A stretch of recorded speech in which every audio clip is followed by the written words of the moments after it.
নতুন প্রজন্মই বাংলাদেশের ভবিষ্যৎ ও গেম চেঞ্জার বলে মনে করেন প্রধানমন্ত্রী তারেক রহমান। তিনি বলেন, তরুণদের মেধা, সৃজনশীলতা ও উদ্ভাবনী ক্ষমতাই দেশকে উন্নয়নের নতুন উচ্চতায় নিয়ে যাবে।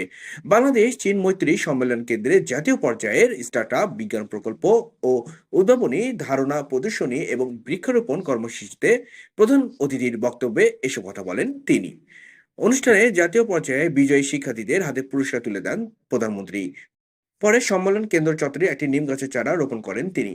এ সময় পরিবেশ রক্ষায় শিক্ষার্থীদের সক্রিয় ভূমিকা রাখার আহ্বান জানিয়ে প্রতি বছর অন্তত একটি করে গাছ লাগানোর গুরুত্ব তুলে ধরেন তিনি। শিক্ষার্থীদের উদ্দেশ্যে প্রধানমন্ত্রী বলেন, তাকে গাছের চারা হাতে তুলে দিতে হবে না, বরং যে যেখানে থাকে, যে স্কুল কলেজে পড়ে বা যে মাঠে খেলাধুলা করে, সেখানেই প্রতি বছর অন্তত একটি করে গাছ রোপণ করলেই সেটি হবে তার জন্য সবচেয়ে বড় উপহার।